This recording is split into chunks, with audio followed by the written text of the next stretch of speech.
welcome to All About Agatha, the podcast dedicated to reading and ranking every single mystery novel written by the Queen of Crime, Dame Agatha Christie. I am Kemper Donovan. I'm Catherine Brobeck. And this week we are covering a novel. Hooray!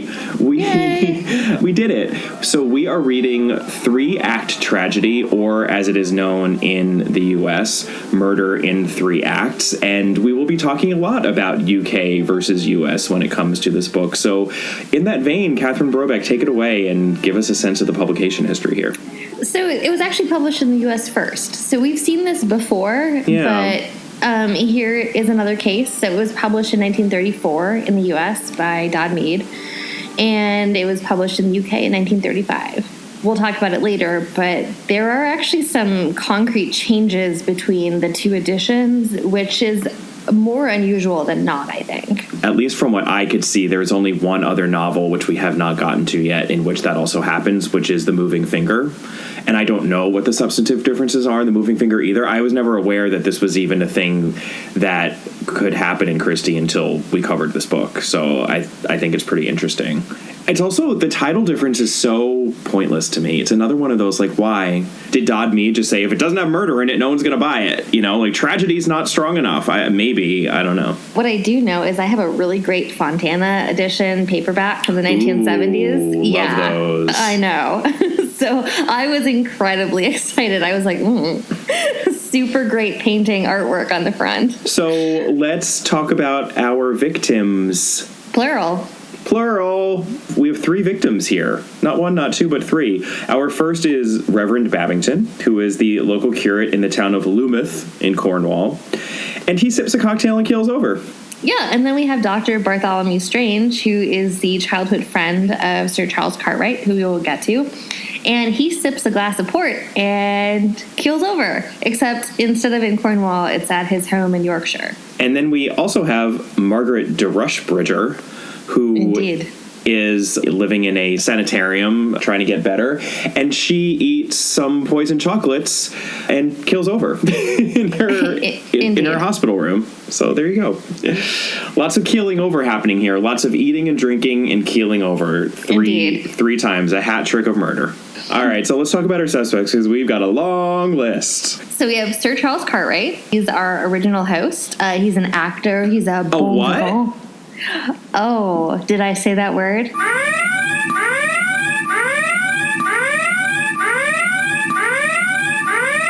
An actor. I wonder if that will be significant.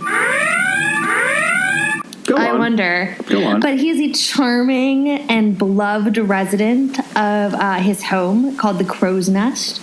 It's in Loomuth, Cornwall. Then next we have Lady Mary Lytton Gore, who is a somewhat impoverished aristocrat and who lives in a small cottage in Cornwall with her daughter, Hermione Lytton Gore, whose quite adorable nickname is Egg. Yes, this is another young, bright thing of Christie's creation who has an oh-so-adorable nickname. It was because she was a pudgy toddler, and you could just kind of push her over like an egg. Right. Egg is impulsive. She's somewhat brash, petulant, overly romantic. There's a lot of ink spilled as to how alive she is. She's just so gosh darned alive. She has a real joie de vivre, and she's just trapped in this small town, and they just don't really have enough money to give poor Egg the romantic life that she so wants. Right. So she's perhaps feeling a little trapped in Loomuth. So that's Egg. And then there's Mr. Satterthwaite, and he is a dear friend of Cartwright and Strange. He also happens to be a character in the Mr. Quin stories, interestingly. We've not actually addressed any of those, but his most, I guess, defined trait is that he's very observant. Right. Yeah, we haven't dealt with the Harley Quinn short stories yet. We will, I'm sure, at some point cover at least some of them. They're all collected as The Mysterious Mr. Quin, and I believe in 1930, so a couple of years before this book came out. Mm-hmm. And you could argue that he's one of Christie's detectives, that he's one of Christie's amateur detectives, because he certainly functions as one in this book. And he sort of has, in a two-hander kind of a way, functions as a detective in the Mysterious Mr. Quin collection along with Harley Quinn. Yeah, much more on Mr. Satterthwaite to come. Then we have Mrs. Babington, who is the poor Reverend's wife. Indeed. And then we have Cynthia Dackers, a.k.a. Ambrosine Limited, which is sort of a she London dressmaker. And then her husband, sort of ne'er-do-well Captain Freddie Dacres. I was saying Dacres, but I suppose it could easily be Dackers. I have no idea. Well, let's just put this out there. It doesn't matter. It doesn't really matter how their name is pronounced. It's true. He's a real lush. He's a lush. Yeah, he's a lush and he's a gambler. Then we have Angela Sutcliffe, who, oh my gosh, an actress. An actress. She's also a former paramour of Sir Charles. Next up is Muriel Wills, a.k.a. Anthony Astor, a famous playwright who produces plays under that male pseudonym. In person, she is really mousy and unimpressive and unprepossessing, but she writes really bold and observant plays, and she is basically the opposite of how she presents in real life. And yeah, she's like a rumpled cabbage, I think she's described at some point. There are a lot of sort of digs at her just terrible appearance, and it felt a little bit like Agatha Christie was making a slightly self-deprecating joke at her own expense. She does some self-deprecation in her autobiography about that. There was some big anniversary party that was being held in her honor, and she got turned away at the door because they were like, who's this old lady? And she was so awkward and shy because she just didn't like big crowds, and she would get really shy and awkward. So she was just sort of like, oh, okay. And she just like turned away. And then I feel like that would be me. I know. It's a very sympathetic moment. So then we have Oliver Manders, and he is very handsome, but quote unquote foreign looking, which I think we kind of know what that means at this point. Unfortunately, yes. Unfortunately, he's childhood best friends, really, with Egg. And it's definitely made clear that there was something between them. Look, there's nothing going on between Jen and me. What you saw today was completely innocent. Look, you don't have to explain to me, Dawson. Yes, I do. Why? Why do you feel the need to explain? We're just friends, that's all, Dawson. Joey. Come on, you know that's not true. Then we have Miss Milray, who is Sir Charles's observant and efficient and just uber capable housekeeper. And then we have Mr. Ellis, who's the brand new butler to Doctor Strange. Woo! And that is everyone. Let's talk about the world as it appears to be.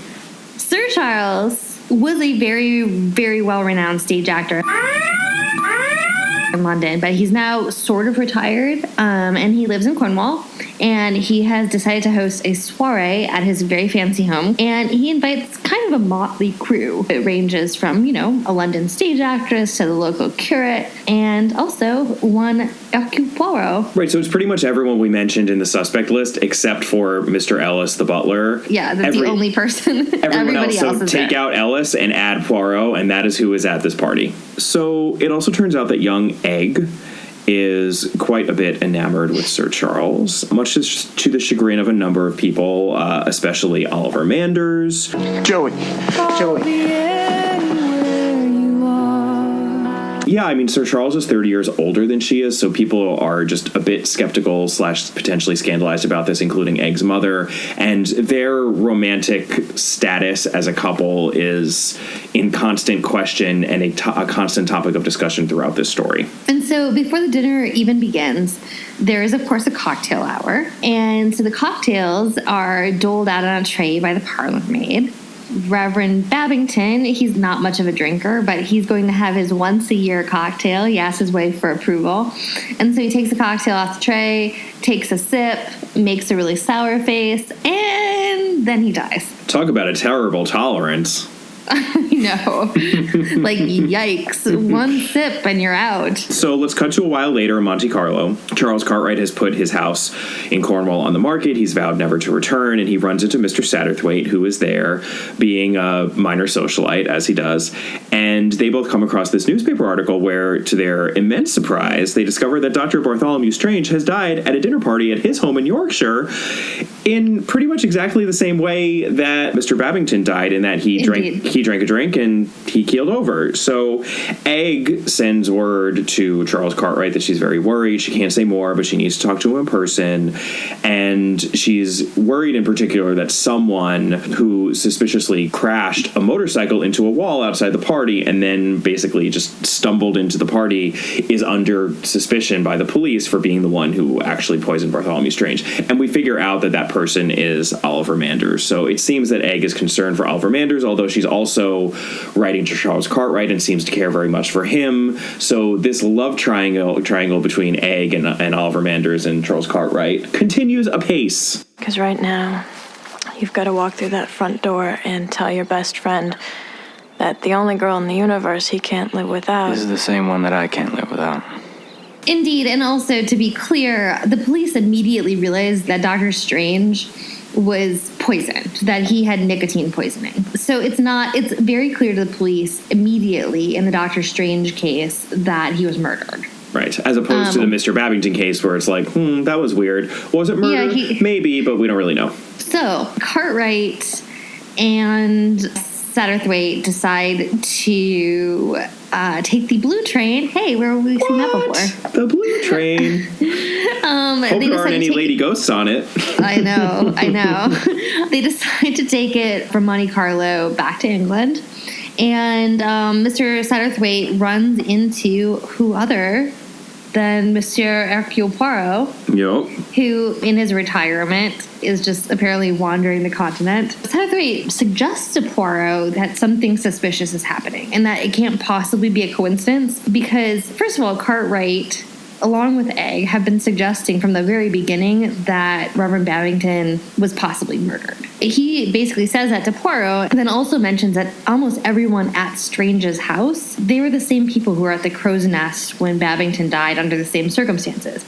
And you would think that Poirot might be intrigued by this, but instead he kind of just shrugs. Remember the sad Keanu meme of Keanu Reeves sitting on a bench eating a sandwich? Yeah. He's like sad. He's sad Poirot. He's sitting on a bench in the south of France listening to children complain about having nothing to do and being like, I feel you, little children. In various languages, there's a French child and an English child who both complain about not having enough to do. My favorite thing is when the mother of the English child tells the child to go look at the ocean for a little while, and the child comes back and is like, I looked at the ocean, what do I do now? I know, and you know what's funny, and I might be reading into this too much, but the cadences of the child sounded exactly like how Agatha Christie describes her daughter, because her daughter used to drive her crazy, and she writes a lot about this, how she always had to be doing something. She liked to be busy, and she was constantly saying, okay, what next, what next, what next? And I think it was actually while she was writing The Mystery of the Blue Train that her daughter in particular was probably like 5 or 6, or well, maybe she must have been older than that, but she was young and driving her nuts. And she tells a story about how once she just came upon her, I think this was back when they were in their regular home, but she came upon her just standing on her head, and she was like, Rosalind, what are you doing? Why are you standing on your head? And she was like, well, I have to do something. Anyway, so undeterred, Satterthwaite and Cartwright return to England, sends Poirot, and then pick up Egg as their third sort of investigator here. Egg isn't necessarily invested in the murder so much as she's invested in pursuing Cartwright. Again, love triangle. She wants to be with you, Pace. She does. She's afraid that she's already put him off by being too aggressive as a woman pursuing a man. Exactly. She's afraid that she's been too modern and she should have been more like her Victorian mother. She doesn't really actually seem to be all that worried about Oliver Manders at that point, by the way. So then it seems that was a ruse. So again, there's this constant push-pull of who does A care about? Which of these men is she going to end up with?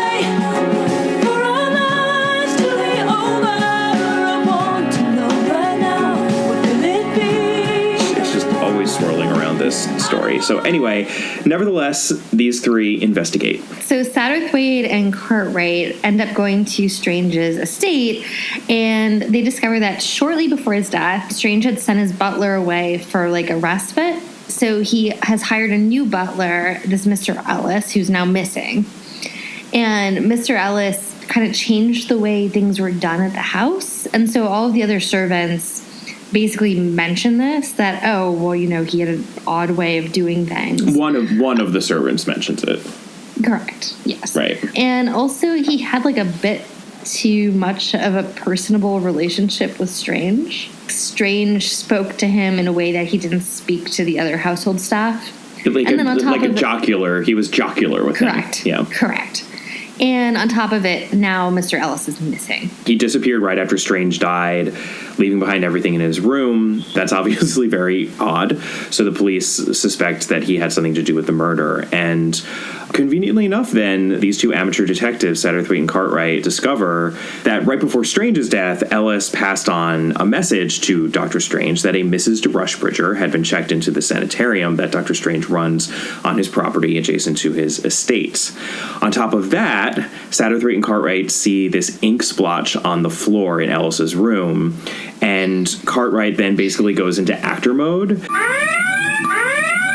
and tracks Ellis throughout the room. He puts himself in his shoes and he's writing at the desk, and he goes over to the wall. And from essentially reenacting how that ink splotch came about, Cartwright finds these hidden sheets of paper behind the gas fireplace. And those sheets of paper seem to make it very clear that Ellis was trying to blackmail whoever did in fact kill Dr. Strange. In the interim, Mr. Babington's body is getting exhumed. Right. Poor Mrs. Babington is like, okay, I guess. This is awful. Right.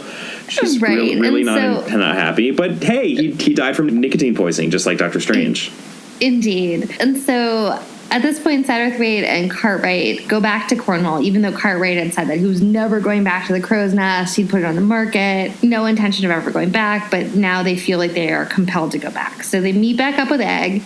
And then Cartwright and Egg go to interview Mrs. Babington, because the theory is, who would want to possibly murder the Reverend, right? Right. And of course, she has no clue, because who would want to murder him? And I think we can kind of gloss over this section of the novel, to be perfectly honest, because there's this long section wherein they investigate possible connections between the guests at that party and Reverend Babington, and just look into Reverend Babington's past, and nothing comes of it. At the same time, Satterthwaite goes to talk to Lady Mary. In both cases, both with Mrs. Babington and with Lady Mary, it's brought up that Oliver Manders has had a bit of a beef with the Reverend and with a lot of, I guess, other people in Cornwall. He's like an orphan, and he lives with his incredibly rich uncle in London, who's now given him a job. And so as a result, he comes across like a real self-involved, pretentious jerk. Right. Who spends a lot of time being real snobby, but then also talking about communism.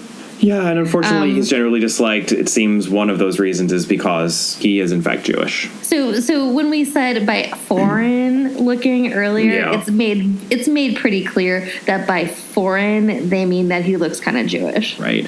So which is not great. No, which is not great in this novel. So yeah, there is a fair amount of suspicion thrown on Oliver Manders, and those three, Egg, Charles Cartwright, and Mr. Satterthwaite, go back to Crow's Nest to debrief. And then who should show up but Poirot? And he apologizes for blowing them off, but now he wants to be part of the case because he was indeed bored. Egg is very unhappy about this because, again, she doesn't really care about who was murdered. She just really wants to spend time with Sir Charles, and she's worried that Poirot is going to rock the boat. But Poirot recommends that they basically continue doing their investigating, and he will just sit back, armchair detective that he is, and synthesize the information and get those little gray cells working.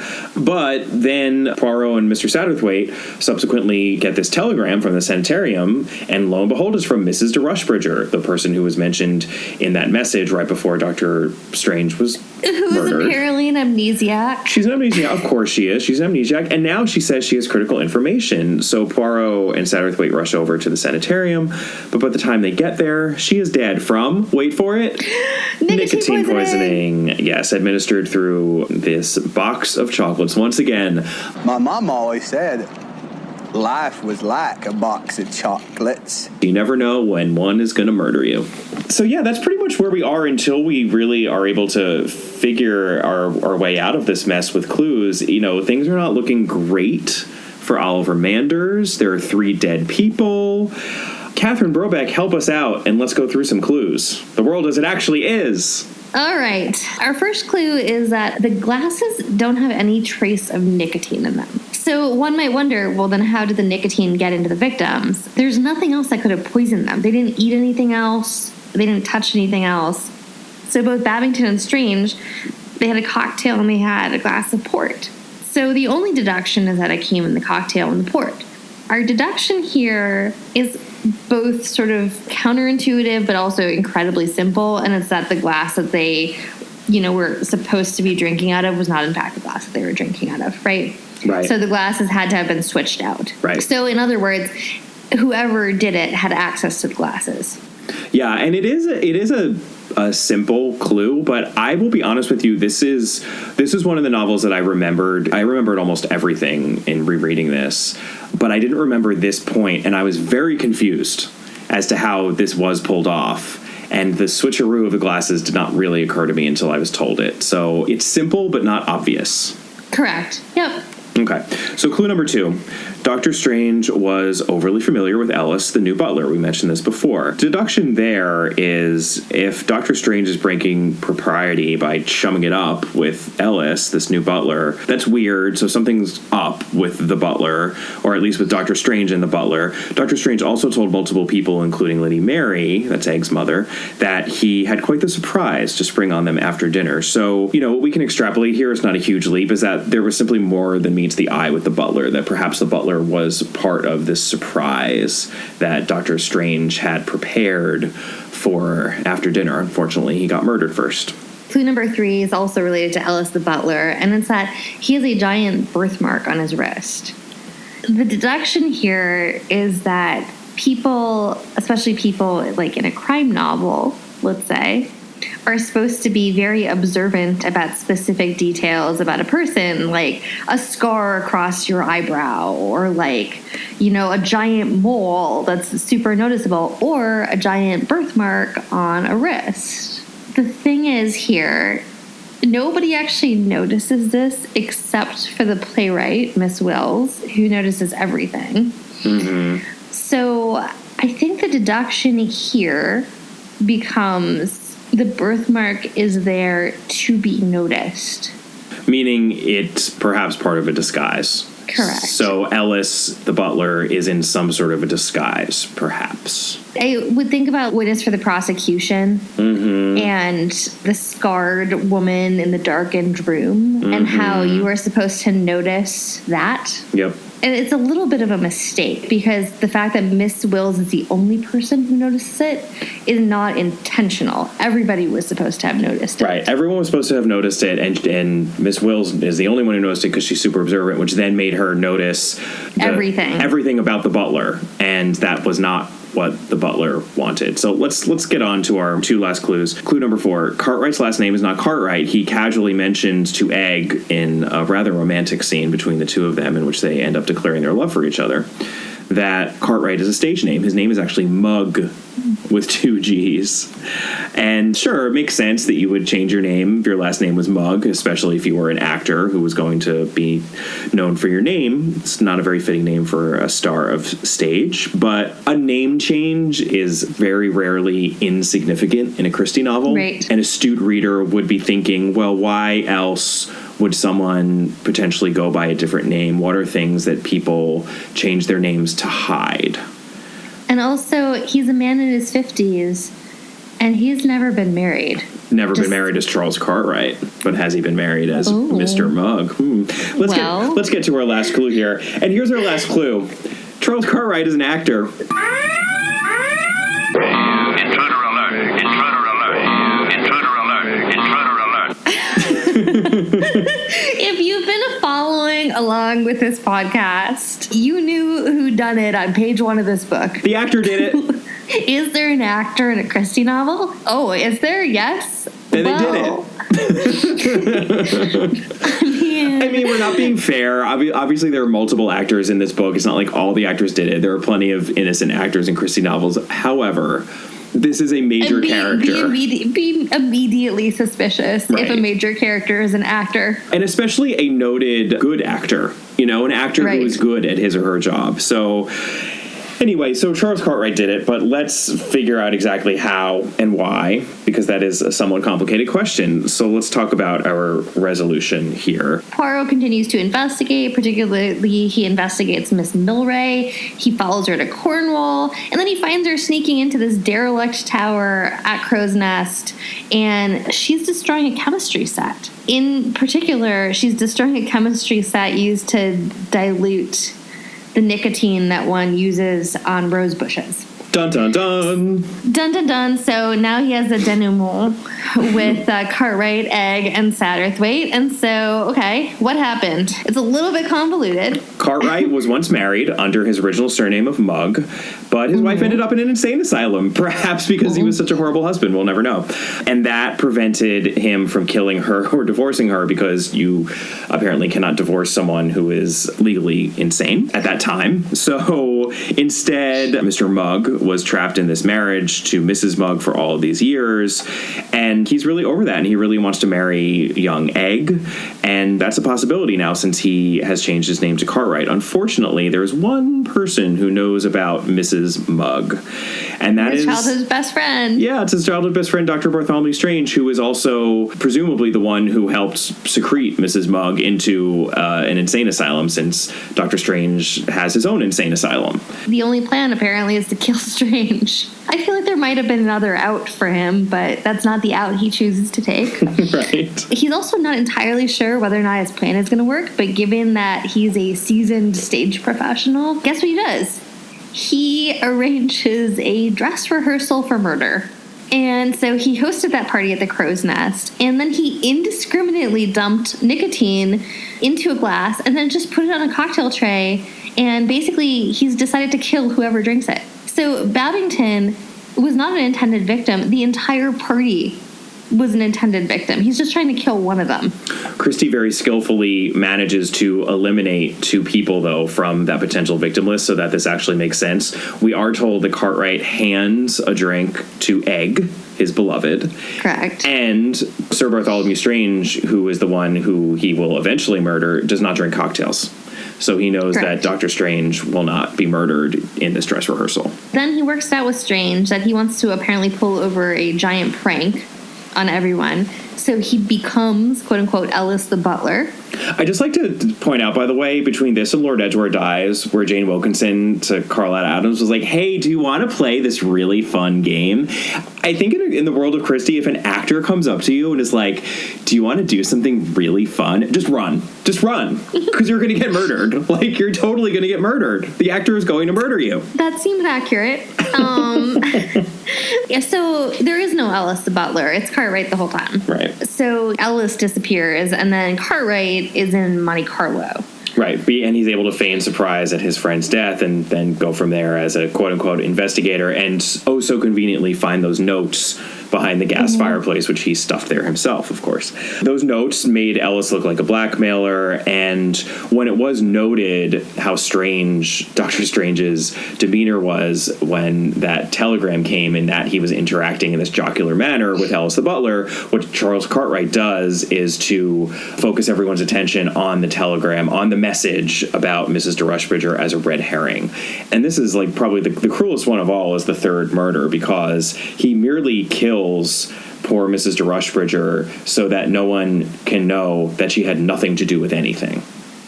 Right. She's not murdered for what she knows, but what she doesn't know. Right. Right, which is just so not fair for her, but he's a cold-blooded murderer, so he did that. And then, Miss Milray was in Cornwall destroying that chemistry equipment because she figured out what was happening, and she had been in love with her employer. And then at the end, Cartwright kind of runs off, presumably to kill himself. And once again, Poirot is cool with that. He allows that to happen. He does. And then ever the romantic, Papa Poirot, he calls upon the very put upon Oliver Manders, who is actually really not a jerk. He's just a very insecure romantic who's been in love with Egg forever. Mm-hmm. And so Poirot basically calls him in and is like, can you please take care of Egg? She will eventually fall in love with you again.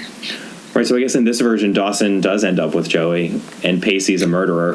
The end. The end. The end. We have 2 adaptations of this novel to talk about. The first one is called Murder in 3 Acts, which is the American title, and this is a Peter Ustinov as Poirot TV film, and we covered one of these before with Lord Edgware Dies, which also went by its American title, 13 at Dinner.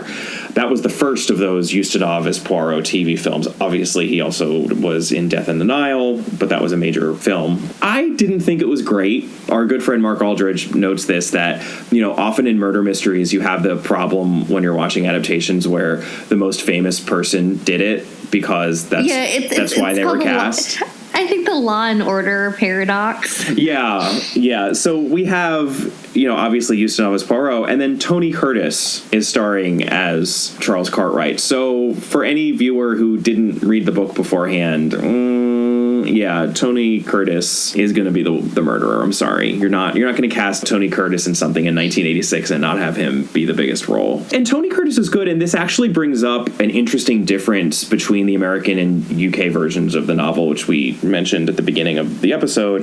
The version that we just summarized is the UK version, in which Sir Charles's motivation for killing his friend Sir Bartholomew is he knew about his wife, and Sir Charles wants to marry Egg. Apparently, and even though the American version came out first, the British version is the original version of the story, so that's extra confusing, the fact that the publication order is flipped. But in any case, that was the original version, and apparently a friend of Christie's found it to be so dissatisfying of a motivation, and they were so unconvinced by it, that she changed it without changing much when it came to the clues, so that Sir Bartholomew, in that he was a close friend of Sir Charles and also an expert on mental health, or lack thereof, was the only person who knew just how insane Sir Charles was. And Sir Charles killed him because he didn't want to be committed. And he didn't want to be labeled a crazy person, and he wanted to go on and marry Egg and do everything, and he knew that he was kind of spiraling out of control and that his friend was probably going to rein him in a way that he just didn't want, so he killed him. And his insanity, Tony Curtis actually pulls it off in this great denouement at the end of the 86 version, where he has to convincingly go from this charming actor to a frothing insane person. It's like pulling off the mask, and you need Tony Curtis to pull that off, and he does pull it off, and it's good. I'll be honest, I actually don't mind the UK original version. When you're in the world of a detective mystery set in 1934, to me, it didn't bother me that much. And the insanity thing, he's insane anyway. And that's why I like the UK version, because you're kind of having your cake and eating it too. In the American version, he's also a psychopath. It's just that there's nothing on top of that. There was no motive on top of that, like a rational motive. Because to me, the whole point of the golden age of detective fiction, you don't want to be dealing just with a plain psychopath who kills because they have a lust for blood. It's not even what we have in the American version quite, but it's edging toward that. I need a somewhat rational reason, even though it's as far-fetched as a wife in a sanitarium. But yeah, so we do have that American version in the 1986 adaptation, and then of course we have a much later adaptation in 2010, and that is with our beloved David Suchet playing Poirot. And interestingly enough, I thought this was really a really funny anecdote that Suchet says in his book Poirot Me. This was the first film, and it was filmed in 2009. This was the first film where he says he got a sense of what a cult following the Poirot series had among younger people, because there were a bunch of younger people who were cast in the film, and apparently one of them started screaming when he first spoke as Poirot, because they were so overwhelmed by the fact that Poirot was in front of them. And then the actress... It's a little bit much. I know, right? It's like, you knew this was going to happen. Prepare yourself. But the actress, I don't think it was the same actress. He doesn't name that actress, but then the actress who played Egg, it's funny because she is supposed to be the representation of youth. She apparently told him, "Oh, I was such a big fan. I've been such a big fan of yours since I was a kid." And she was very overwhelmed, and he gave her a gift of one of Poirot's stiff collars with a bow tie at the end of the filming, and she was very touched by that. And I just like the fact that there's a lot in here about Poirot being an old man and Mr. Satterthwaite being an old man and how young Egg is, and I like the fact that there's a parallel to that in the actors who are actually playing the roles. By the way, both of these adaptations are super faithful. There's really not much to talk about in terms of how they deviate, except for the fact that they both excise Mr. Satterthwaite from the story, which is kind of legit, I think, because... Well, he's the detective for the most part in the book. This is a Poirot novel because Poirot appears in it, but it's really, the detective in this novel is Mr. Satterthwaite. Correct. The 86 version, by the way, did insert Hastings into it. That actor is no Hugh Fraser, let's just put it that way. I do not like his spin on Hastings. He makes Hastings such a bumbling, pathetic fool. And then, of course, the later one doesn't have Hastings in it because it's one of the darker later ones where Poirot is super lonely and crabby. Yeah, I think either the last or second to last season. Yeah, I think it's the second to last season. Okay, so those are the adaptations. They're both good. They're perfectly serviceable adaptations. Let's just get into the rankings for this because Catherine and I, as we do, we talk a little bit, we chat, we text before we do an episode, and I believe that I liked this novel a lot more than she did. I don't actually like this book very much. Just laying it out there, folks. Well, let's talk about plot mechanics because I'd like to address this. What I think is the most interesting element of the story is this idea of the first murder being a dress rehearsal. And you, I believe, find that ridiculous. I find it ingenious. And I actually think that Christie, and this is a bit of a critique, but I think Christie shortchanges the brilliance of her idea in terms of the way that she presents it in the novel. Yes, it's a dress rehearsal. I mean, you could say Charles Cartwright is an actor. He wanted to go through the motions before he actually killed the person he meant to kill. And that's totally crazy and outlandish, and it's why it's so hard to solve both of these murders. And there's so much time devoted to the idea that, well, of course, the second murder has to be related to the first. The first murder must be the important murder. And that's why, we glossed over so much of the investigation that happens because it ends up being irrelevant, since the Reverend Babington murder just didn't matter. Someone needed to be murdered, and it happened to be him. It could have easily been his wife. It could have been anyone else at that party except for Dr. Strange and Egg. I will say, not to go super dark here, but if you read a lot about serial killers, they actually sometimes do end up with practice first murders. Yeah, the dress rehearsal element, I think, is in keeping with who Charles Cartwright ends up being, or who we see by the end of the novel. So there's that. But it's more than that, because what that first murder does is to obfuscate the second murder. If the second murder happened on its own, the suspects for that murder would be people who knew Dr. Strange, and people would be investigating Dr. Strange's life, and perhaps friends of his who had wives secreted away in lunatic asylums, much more so. So what this first murder does is to actually make the second murder extremely difficult to solve. So the first murder is ingenious for that as well. But it only works if you think that it's a murder. Yes, but Charles Cartwright does his best to convince everyone that it's a murder. Correct. So that's ingenious. Yes. And it's great. Yeah, and it's ingenious because when you're reading a detective novel and someone keeps on saying, no, it's a murder, we need to investigate, you're not going to suspect that person. That's the opposite of suspicious. In a funny way, actually, again, back to the serial killer thing, that serial killers often will give clues to the police. Right. I think it's brilliant because I think it both works from a character standpoint with who Sir Charles ultimately is, but it works to obfuscate the investigation while he seems to be helping the investigation. Correct. And it makes that second murder nearly impossible to figure out for a reader. And I have to say, we talk a lot about rereading versus reading for this podcast. This, to me, was not a novel that was boring to reread because I remembered from page one, I was like, oh, right, Sir Charles did it. The actor did it. Okay. And it was actually, I thought, fascinating to track him as he was going through and manipulating all of the people around him and pretending to be this good guy who wanted to investigate more. I found it to be a really entertaining reread. I'm going to make an analogy here, which I've done before in this podcast, to Jane Austen. People often talk about Pride and Prejudice being the better novel than Emma and the more celebrated novel, and I think that's fair.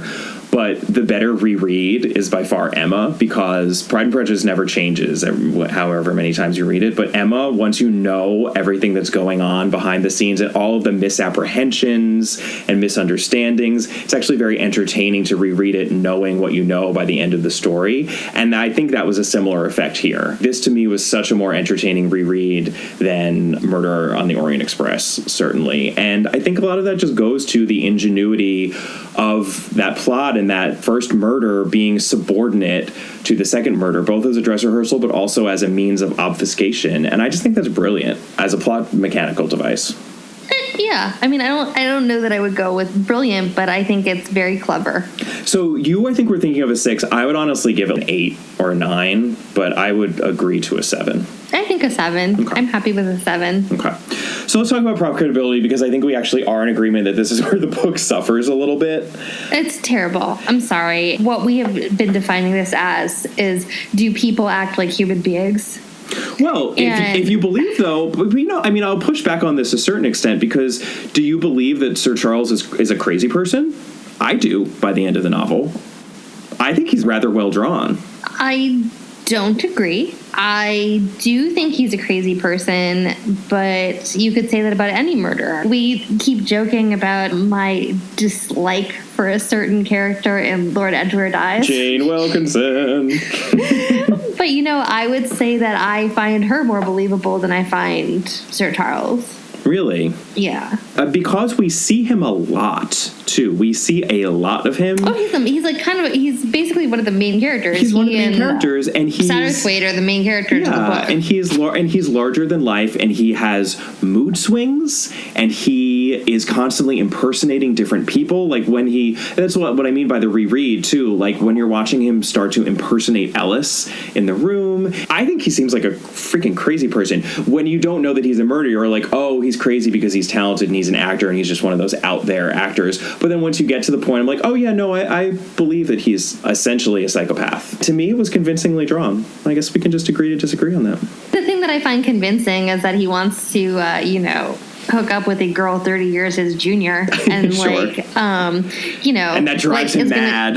Yeah, right. And then he's going to do basically anything so he can hook up with a 22-year-old girl. Right. Yeah, I mean, right. I buy that. Right. Gross. But I buy that motivation. I mean, there's also some Jane Eyre stuff going on there. Yeah, there's some Jane Eyre stuff going on there. Some May December for sure. But I do have one major ding here, given what we know of Christie and how she functions, which is that in so many Christie novels there is this focus on the help. Never underestimate the help. The help know what's up. You can always count on the help to be observant, and I find it very hard to believe that there was only one parlor maid who noticed, he did arrange his work a little differently from how a butler normally does, and that the rest of them were pretty much convinced by his performance. I guess that could go to the brilliance of Charles Cartwright as an actor, but there was something about it that didn't ring true to me, and that is a ding on credibility, because I think she has this emphasis on the help being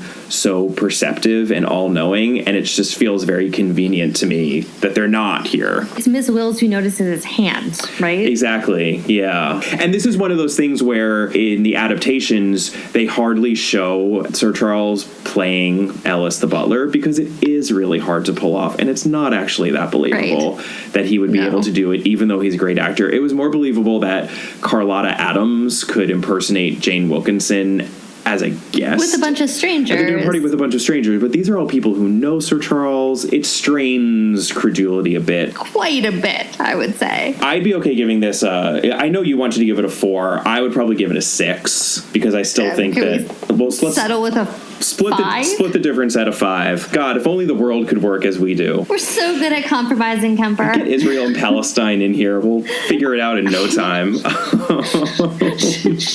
Okay, so series long characters is a little complicated, because we as we mentioned have 2, because there really are 2 in that there's Poirot but then Mr. Satterthwaite. So I think we do need to judge both of them for this category. I think we were in agreement that this is not a great Poirot book because there's hardly any Poirot. He's barely in the thing. Yeah, he's perfectly good when he's in it. He's very Poirotian. Yes. But he also just is really missing for the majority of the novel. He really is. I did appreciate, and I think it's worth just pointing out, because I didn't remember this until the reread, that we do get a really rare glimpse into the backstory of Mr. Poirot. Oh, I know. It's actually really unusual. Yeah, here's what he says. He says, and he's speaking to Mr. Satterthwaite, "See you, as a boy, I was poor. There were many of us. We had to get on in the world. I entered the police force. I worked hard. Slowly, I rose in that force." Apparently, Poirot grew up in a big family with not a lot of money. Good to know. Yeah, and apparently now he's very rich because he does mention that. He does mention that. I feel like it's just my pet peeve that we still have this inconsistency where Poirot says, no, I'm an armchair detective, the little gray cells.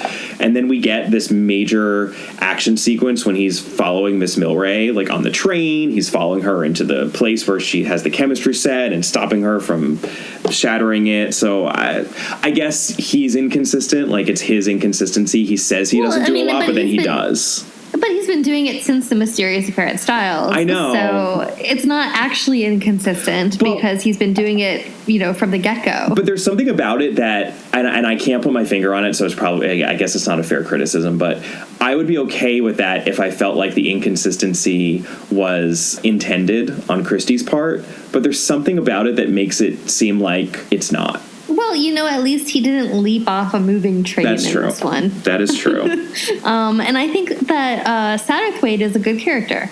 I think that Satterthwaite, though, is basically just a rich British Poirot. I was pulling out all of these descriptions of Satterthwaite in the novel, and they could be descriptions of Poirot if you just substitute the names. He's a man of methodical nature. There's a womanish strain in his character which lent him insight into the feminine mind. Women all his life had confided in him, but they had never taken him seriously. He had a weakness for titles. Youth was to him so much the most magical of all gifts. He was fond of mysteries and liked observing human nature, and he had a soft spot for lovers. These are all things said about Mr. Satterthwaite in the novel. Like, to me, it feels a little bit like Christie was perhaps already getting a little tired of Poirot, so she had fun in the Mysterious Mr. Quin novels with Satterthwaite and just threw him in there. The thing is, Satterthwaite, it's made very clear in this that he is the utmost Victorian. That is something that I don't think you can say about Poirot at all. I don't. Satterthwaite is definitely very of his class, too, which it is even contrasted in this book where Poirot is referred to as the little bourgeois.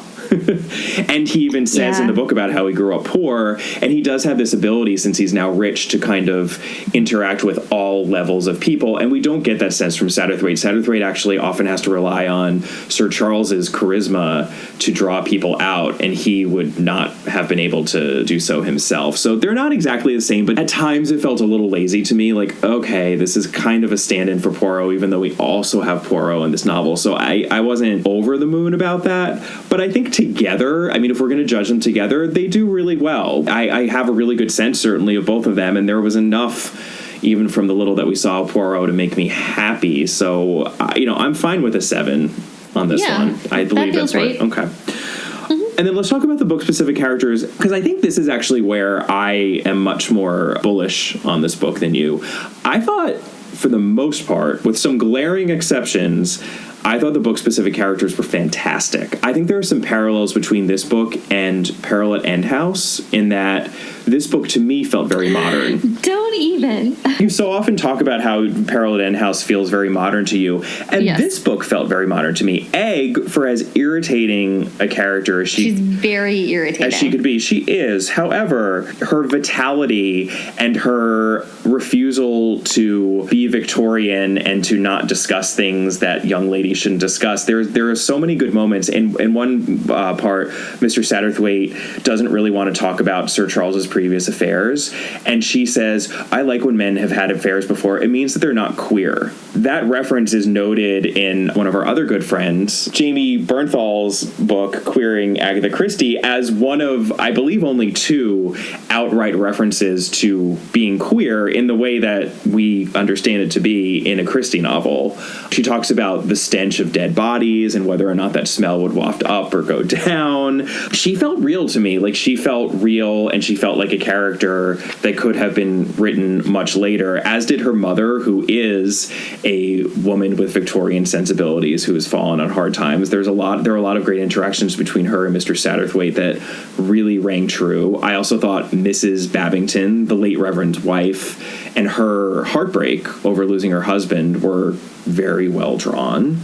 I even thought that Miss Milray, who, is in love with her employer, but tortured about the fact that he's a psychopathic murderer. I thought she was well drawn, and I thought that Miss Wills, the mousy playwright, was also well drawn. I could see all of these people. I could easily keep them all apart. There were, I think, a few too many characters. I did not need Angela Sutcliffe, the actress. I did not need the Dacres, and I didn't think that any of them were particularly well drawn. So I'll give you that. But for a Christie story, I thought that these characters were functioning really, really well. I would give it a pretty high mark. I would at least give it a 7. I think if not for the Dacreses and Angela Sutcliffe, I would be arguing for an 8. But if you can swallow a 7, I think I could do a 7. I can swallow a 7. I mean, part of it is like I just really, really, really dislike Egg. But again, to dislike a character, that character has to have made an impression on you. Yeah. I also just like, Egg doesn't have a plot function outside of Cartwright. Like, she doesn't do anything in the book outside of being an object for Cartwright. Well, she ultimately ends up transcending that, though. Does she? Yeah. How? By not being Charles Cartwright's wife at the end. I don't think that makes her transcending that. I think that means only that Cartwright gets blamed for 3 murders. No, I mean, I totally disagree with that. I think there's so much of the novel devoted to who Egg is and what Egg needs to do to make herself happy and how that's going to happen. Her mother is constantly going on and on about her daughter. Mr. Satterthwaite is constantly, in a very non-sexual, non-objectifying way, just as fascinated by Egg as he is by Sir Charles. And we're dealing with a love triangle with one woman and 2 men. I mean, there is all of the Oliver Mander's business as well. I disagree with that. I don't think that she is subsumed by Charles Cartwright in the narrative whatsoever. I disagree. I think that she is. I don't think that she has any plot function outside of that. But that's why I also think of this book as a very high-functioning Christie, because, yes, this book is a murder mystery, and that's the main focus, but there is a lot going on emotionally as well. There really are no side plots, interestingly, in this story. There are no sort of like, oh yeah, we just did that story so that we could put those clues in and make it confusing, but, that's that story. Like, the romantic entanglements of Egg with 2 different men are there in the beginning and there at the end. Like, that is a through line in the story, and she deals with it, and I think she deals with it well. Right, but again, Egg is an object. Totally disagree. Not an object. An Egg is not viewed solely through Sir Charles or solely as a sexual being or someone to be obtained. Most of the time that we're actually talking about Egg, we're either hearing from her directly, or we're hearing from her mother, or we're hearing from Mr. Satterthwaite, who is entirely neutralized/neutered man in the story.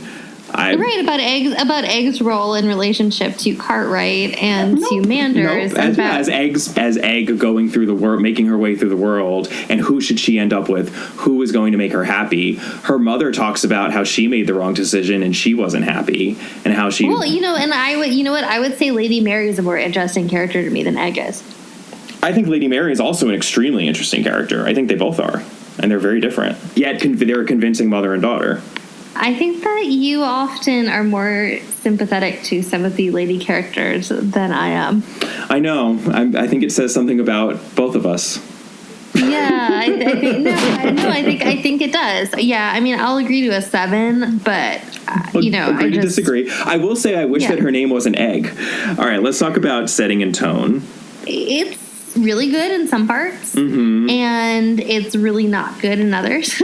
It's a very mixed bag, I would say. The Cornwall stuff, it's really funny. Any Christie set in Cornwall seems to have really good atmospherics. Yeah, no, it's really true. I totally agree with that. She had a really good feel for Cornwall, clearly. Right, and the descriptions at the very beginning of the book of the crow's nest are great. I think the theater metaphors are all, they're a little heavy-handed, or very heavy-handed at times, but they're also... Like the first page where... The first page is actually almost a little bit hard. Hercule Poirot. I know. It's like charming. I thought it was charming too. As I thought of it, it was like, oh, she's having fun. Like, she's having fun before page 1. Right, and Mrs. Dacres is a terrible character, but her salon is really, really well described. Yeah, when Egg is pretending to buy clothes and they put on this little fashion show for a customer, which I love that used to be the way that things were done. I agree that it opens big and then you just kind of lose. It's like when they go to Monte Carlo, certainly, and then they're going back to England. It doesn't, I'm not getting a good sense of traveling. No, you can't tell. No. And you can't even, it's like, it's indistinguishable that they're in another country. And I actually don't think the scenes that are in Doctor Strange's estate and the sanitarium, I don't think they're well described. No, I don't either. The sanitarium is not well rendered whatsoever. No. I did think that Miss Wills's room was well rendered because Mr. Satterthwaite is kind of horrified by how poorly decorated it is, since he's a bit of a snob. And I loved this little detail that she had a telephone coyly hidden by a lady with ruffled skirts, mainly because I love the idea that you would want to hide your telephone as this modern device. Like, let's pretend like that doesn't even exist. The funny thing is that I feel like now rotary telephones are used as design pieces in decor. Sure. I think we both came out on a 7 on this. Yeah. And then Stuck in Its Time, we don't have to spend a long time on because we agreed, and we already mentioned what was most problematic, which is this weird business with Oliver Manders being Jewish. Well, it's like right early on in the story, Mr. Satterthwaite is like, there's something just a little off and foreign seeming about him. Yeah. And then Egg says, Oliver, you slippery Shylock. And then Mr. Satterthwaite thinks, of course, that's it, not foreign, Jew. That's a quote from the book. There's this idea that basically non-English people, when they boast about having certain abilities, they might actually possess those abilities because they are by nature boastful. Whereas an Englishman, if he has real abilities, he will be modest about them and only boast when he is essentially bluffing. And that was that's such a Christie-ism, and not in a good way. It's such a oh yes, well that's because that's how the British are, and they're self-deprecating and upstanding, but you can't really trust those Latins, it's like, oh Agatha. But it's slight, and it certainly does not suffuse the book. One deduction sounds right for that. So that gives us a grand total of 7 plus 5 plus 7 plus 7 plus 7 minus 1 for a grand total of 32 points, which puts 3-Act Tragedy in 5th place. So the current ranking, I won't go through all of them, but I will just go through, let's do the top 10, is The Murder of Roger Ackroyd, followed by Murder on the Orient Express, and then Peril at End House, followed by The Murder at the Vicarage, 3-Act Tragedy. After that, The Sitterford Mystery, Lord Edward Dies, The Secret Adversary, The Man in the Brown Suit, and finally, The Mysterious Affair at Styles. How do you feel about that, Catherine Brobeck? I feel like I've been fleeced. I feel like I don't want this in 5th place, but I guess I dug my own grave. Mm-hmm. Now you know how it felt to be Margaret Rushbridger. Right. Kemper just sent me a box of chocolates filled with pure nicotine. I don't feel great about this, Kemper. I will be honest. And so when we reevaluate this list at a future point, we might have to be revisiting this. Yeah. But the thing is, to me, this feels like it fits between Peril at End House and Lord Edward Dies, and it feels like it's in the same zone as those novels. Well, here's what I would say. I don't particularly like Lord Edward Dies, but I actually would say that I think Lord Edward Dies is a better book. Okay. You just don't like Egg. We're going to start a running list of the ladies of Christie who you have a bone to pick with. Numero uno is Jane Wilkinson for sure, but Egg Lytton Gore is soon to be Egg Manders is right up there. Egg Manders sounds like a terrible sandwich. It really does. All right, well, that is 3-Act Tragedy. Join us next week when we will be heading back to a happier... Tommy and Tuppence. Yes, a happier place, a peppier place. Tommy and Tuppence with our next story. The Case of the Missing Lady. That's our next story in the Partners in Crime collection. And our next novel will be another Poirot, which is Death in the Clouds. I'm excited for that one. Me too. I have fond memories of that one, but it has been ages since I have read it or seen the adaptation. And in the meantime, you can, as always, reach out to us via email. We're at allaboutthedame@gmail.com, or find us on Twitter at allaboutthedame. You can find Catherine at Brobcat. We are on Facebook. Our Facebook page is All About Agatha. We are on Instagram at All About Agatha. And please do rate and review us wherever you are listening to this podcast. It really, really helps us out. It means a lot. And we will see you next time. Bye. Bye.